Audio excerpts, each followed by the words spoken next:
Hey there. Mzansi started off this week being very demure and mindful, celebrating our new Miss South Africa and the achievements of Team South Africa at the Olympics. But things have suddenly and dramatically changed. Joburg is currently without a mayor, and Julius Malema's right-hand man has shockingly left the EFF for the MK party. In other news, Elon Musk and Donald Trump held a lackluster Twitter interview. The Labour Court wants you to go on leave, and we keep it cute by speaking to someone who missed out on a Taylor Swift concert but ended up getting something even better: fan solidarity. So, let's dive into your weekly update of empowering and easy to understand news, brought to you by myself, Verashni Pillay, and the Explain.co.za team. First up, can the end of load shedding really be in sight? Have you noticed the suspicious amount of electricity we've had lately?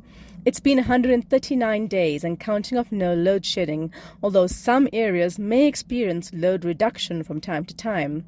Now Eskom has produced more electricity than necessary to meet demand for the whole of July, something that has not happened since 2018, according to a report in the Sunday Times this week. How did this happen? Eskom's plan to improve the performance of existing power stations and the increase in renewable energy sources has helped to improve electricity supply. It's not just a once-off. This dramatic increase in production is sustainable, according to Electricity Minister Hosiyansora Makgopa, who delivered the good news to Parliament last week. The worst of load shedding may finally be behind us. As Eskom's plants improve in performance, less money is spent running the open-cycle gas turbines which use diesel, and at the same time, more plants can be taken offline in a planned manner for servicing, which in turn improves performance. The utility may have spent up to 1 billion rand per month on diesel for the past 5 years, so this is good news. But it should not be a reason for complacency. Load shedding happened in the first place because Eskom did not properly plan to meet the demands of a growing economy and population. There are mooted plans for new nuclear power stations, and the transmission grid will also need to be expanded in order to allow the private sectors to plug in renewable energy sources into the grid. But for now, we can breathe a huge sigh of relief. The dog days of Stage 4 and Stage 6 may hopefully be consigned to history forever. On to some breaking news in a shocking turn of events for the EFF. Floyd Shivambu, who was the deputy president, resigned today and announced that he was joining the MK party founded by Jacob Zuma. If you've been following party politics in South Africa for the past 15 years, you'll know how staggering this is. Zuma, back when he was ANC president, was the reason Malema and Shivambu were tossed out of the ANC Youth League. Zuma himself has now been thrown out of the ANC after very openly forming his own party, which ran in the recent national elections and basically destroyed the ANC's majority. Shivambu has been EFF leader Julius Malema's right-hand man since the ANC Youth League days.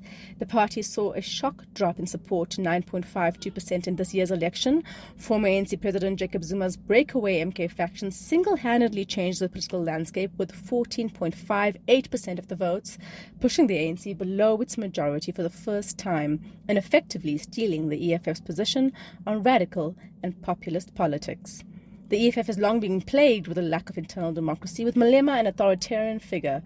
Over 200 EFF public representatives were ousted last year for failing to pay to bus in supporters to the party's birthday rally. Allegations of corruption have dogged Malema and Shivambu too, such as the VBS banking scandal, which they both allegedly benefited from, according to the former bank chairman turned state witness. What does this mean for South Africa? While the EFF and MK are equally troubling to our democracy in terms of their anti-constitutionalism and corruption-plagued leaders, they actually differ ideologically. MK leans more towards a ruralitarian traditional chauvinism, while EFF positions itself as more Marxist. If EFF declines and MK grows at its expense, it will give Zuma's party even more power, a troubling outcome. On to some sporting news. The Paris 2024 Olympics may be over, but the viral moments it produced live in our heads rent-free. From bizarre dancers, an aging rapper on a mission, and a hero's welcome for Team South Africa, let's take a look at some of the funniest, cutest, and most head-scratching moments from Paris 2024. First up, You Won't Break Her Soul. Breakdancing debuted at the Olympics this year, and it got off to a rather interesting start. The world watched in awe and cringe as Australian breakdancer Rachel Gunn, or Ray Gunn, took to the stage with moves that were special. She could be seen doing what we could only describe as squirming, a kangaroo hop of some kind, and a dance where she was on the floor touching her toes. She didn't get any points. These moves have unsurprisingly been pilloried on social media. Gunn is a university lecturer and researcher in the politics of breakdancing. She is unfazed by the backlash, saying in an interview with ESPN she knew she was outmatched. "I was never going to beat those girls on what they do best, their power moves," Ray Gunn said, that instead all of her moves were original. "Creativity is really important to me. I go out there and I show my artistry. Sometimes it speaks to the judges and sometimes it doesn't." Congrats, we guess, to Ray Gunn for her confidence, although we're unsure whether we can call what you did breakdancing. In a display of actual skill, Japanese beagle Amiyasa won gold, topping all 3 rounds in a gold medal battle against Nika from Lithuania. The Paris Olympics also had its share of unexpected celebrity experiences, but no one brought more energy than Snoop Dogg. The rapper, nay Olympic hype man, was seen everywhere, from lighting it up with an Olympic torch, which oddly resembled one of his favorite things, a blunt, judo mats, and even at gymnastic stands. But his most iconic moment came when he rocked full equestrian gear to cheer on the US dressage team. Picture this: Snoop decked out like a pro horse rider, chilling with his bestie Martha Stewart as they watched horses prance around Versailles. We're not sure what's more impressive, his commitment to the outfit or the fact that he made dressage look so cool. But he didn't stop there. He also participated in a promotional judo event where he was awarded an honorary black belt and even got a swimming lesson from Michael Phelps. As he put it, he's just a big kid in the crowd. But let's be real, Uncle Snoop stole the show, one viral moment at a time. Meanwhile, most of Team South Africa arrived back in the country on Tuesday to a hero's welcome at the Oliver Tambo International Airport in Johannesburg. Team South Africa won 6 medals this time round, 1 gold, 3 silver and 2 bronze, 3 more than the previous games. We've doubled our winnings. We're obviously big fans of our most decorated Olympian, swimmer Tatiana Smith, but it's Team SA's Kid Flash, our 100-meter sprinter Bayanda Walaza, who tickled us with his comments. Walaza, who replaced an injured Benjamin Richardson in the 4x100-meter relay, was maybe vibing as much as Snoop before being unexpectedly called up. "At first, I thought I wasn't going to run because of being the youngest. There were stronger guys," he said. "So for me, it felt like a vacation I needed to enjoy. When I realized I was in the team, I was shocked, but I realized it was also time to switch it on because I was eating ice cream every day there," he said. He's 18 years old. On Thursday morning, Walaza received a hero's welcome at Curro Hazeldean in Pretoria, where he is a matriculant. We can't imagine how much homework is waiting for our youngest champ. In a story we've been tracking for some time, Kabelo Gwamanda has finally resigned as mayor of the city of Johannesburg, with the ANC's Dada Morero, finance emissary and mayor for 25 days in 2022, lining up to take over again. Al-Jamar's Gwamanda took office in May last year, making him the 8th mayor in 2 years. His party holds just 3 seats in the municipal council, and his appointment was more about keeping the DA out of the hung metro while the ANC held backroom power. Gwamanda's tenure has been fraught with corruption allegations, service delivery issues, and a contentious 200 rand electricity surcharge. Pressure mounted for his departure, and the ANC turned its back on what was effectively their puppet mayor. But a simple change from puppet to puppet master is unlikely to alleviate the city's multiple crises. As Wayne Duvenage, CEO of the organization Undoing Tax Abuse, or OUTA, said in an interview yesterday, "We don't see any joy coming out of Dada Morero's appointment." Duvenage rightly noted the dire state of affairs at finance in the city under Morero's helm, mentioning the controversial 2.5 billion rand loan he chose to saddle the city with instead of addressing existing financial wastage. It's sadly in keeping with the attitude of ANC leaders in Gauteng generally and Joburg in particular, where ANC's fall from power has been fastest and most pronounced. While the ANC at the national level has opted to work with the DA and other parties and tried to clean up its act, the ANC in the province and City of Gold tends to read from a different script. Think of it as provincial state capture, which dates back to the days of the Alex Mafia, a coterie of leaders like former Gauteng Premier Paul Mashatile and other leaders in the province who have long been dogged by allegations of corruption, like the missing 1.3 billion rand for the Alexandra Renewal Project. So sadly, we don't have much hope for Joburg with this latest turn through the mayoral revolving doors. Our bet for real change is on the next local elections in 2026. Miss South Africa has a new queen. Mia Leroux was crowned Miss SA on Saturday night at the Sunbet Arena in Pretoria. She's making history as the first ever hard-of-hearing Miss South Africa in the pageant's history. Leroux was born in Sasolburg, Free State, and raised in Oudtshoorn in the Western Cape. She is a marketing manager, model, and part-time BCom marketing student. Shortly after birth, she was diagnosed with profound hearing loss and had a cochlear implant to aid her hearing. She credits her community with giving her the gift of hearing, inspiring her desire to positively impact others and break barriers. In her acceptance speech, Leroux said, "It took 2 years of speech therapy and continued repetition of words before I looked up to the sky one day and I said my first 4 words. Kyk daar, wit wolke. Look there, white clouds," she said. Nompumelelo Maduna and Annalena Constantine are her first and second princesses, respectively. Leroux's crowning comes after weeks of intense and unfair debate around the pageant and the inclusion of Chidima Vanessa Onwe Adachina, who is South African but of Nigerian and Mozambican descent. She withdrew from the contest following an investigation into her citizenship by Home Affairs, which revealed that Adachina's mother might have committed identity theft. Adachina congratulated Leroux on Instagram, saying she represented us all, making the excluded feel included. What a gracious and hopeful note to end on. Leroux's win also comes at a time when South Africa is making slow but impactful strides in promoting the inclusion of others. For instance, in July 2023, President Cyril Ramaphosa signed the South African Sign Language Bill, officially making sign language Mzansi's 12th official language.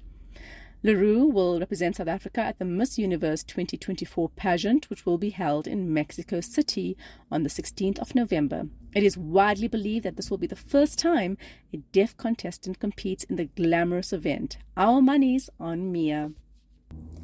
On to some court news. Should you be able to give a political party as much money as you please without the rest of us knowing about that? Is that healthy for democracy?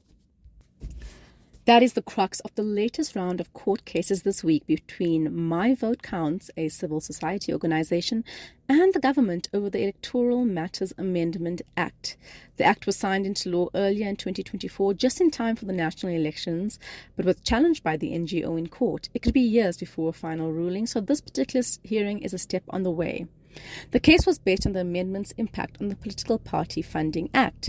Before the amendment, the PPFA set clear limits on donations to political parties, an annual cap of 15 million rand per donor, and a requirement to disclose any contributions exceeding 100,000 rand.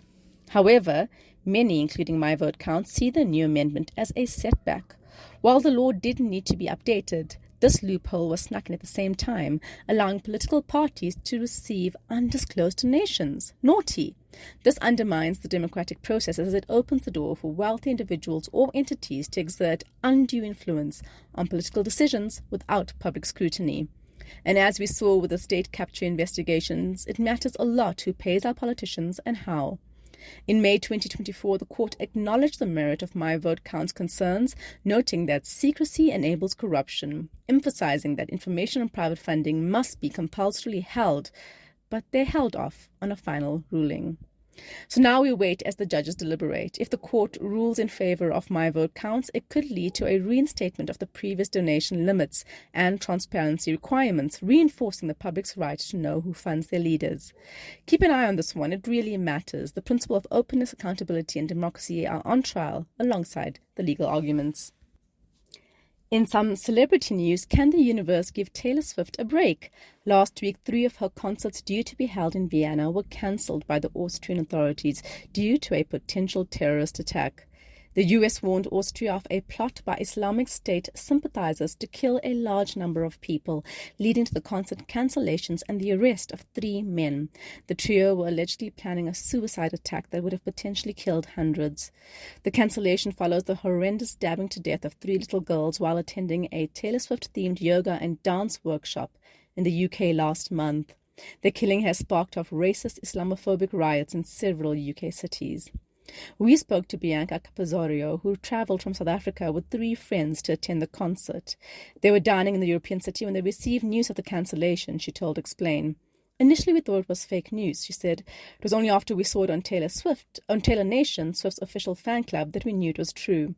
Although disappointed, hundreds of Swifties, as her fans are known, decided to shake it off and took to the streets of Vienna on Thursday. Bianca and her friends headed to Stephansplatz, and at precisely 6 p.m., which is when the concert would have started, the crowd, dressed up in their concert outfits, began to sing and exchange friendship bracelets. Bianca said people were singing and crying. It was beautiful and cathartic. Swift wrote in 2019 that one of her biggest fears was a terrorist attack at one of her concerts. The singer is known for hardly ever cancelling a concert, even in adverse weather conditions. She has not commented on the cancellation, but has surprised fans in Austria with a free TV premiere of her tour movie. We're so glad all the Swifties worldwide were safe and still got to experience the tour, albeit on a smaller scale. Finally, annual leave. Take it within 6 months or risk losing it, court says. You know that one colleague who never takes annual leave and lets it accumulate so they can take out a giant payout when they resign? Well, the Labour Court has just popped that particular balloon. In June, it ruled against a car salesman in Durban looking for an 800,000 rand payout based on his annual leave accrual after another company bought out the company he worked for. In the rather messy labour-related dispute that followed, which included the salesman finding out his salary had unilaterally been slashed by 67%, he tried to argue that his enormous annual leave accrual needed to be paid out to him in full. While the court found that his salary cut amounted to a breach of contract, he was less successful on the leave front. The court's decision reinforced the principle that annual leave must be taken within a specified period, as outlined in South Africa's Basic Conditions of Employment Act, the BCEA. According to the ruling, employees who fail to take their annual leave within 6 months after the end of their leave cycle risk losing their entitlement to that leave. This decision underscores the principle that annual leave is intended for rest and recuperation, rather than being treated as a financial commodity that can be indefinitely banked and later cashed out. South African labour regulations, particularly those in the BCEA, stipulate that employees are entitled to at least 15 working days of paid annual leave during each leave cycle. Importantly, this leave must be taken within 6 months following the conclusion of the leave cycle. The law explicitly prohibits employers from compensating employees with pay instead of granting annual leave, except when the employment relationship is terminated. Think about it. While you may imagine that never taking leave is banking some cash away, you're giving away your labor rights, and that's just not kosher. So take your leave, people. It's your right, and honestly, you will have earned it. That's it from us. Remember to share the wrap, tell people to sign up at explain.coza/subscribe. Till next time, goodbye from me and the team.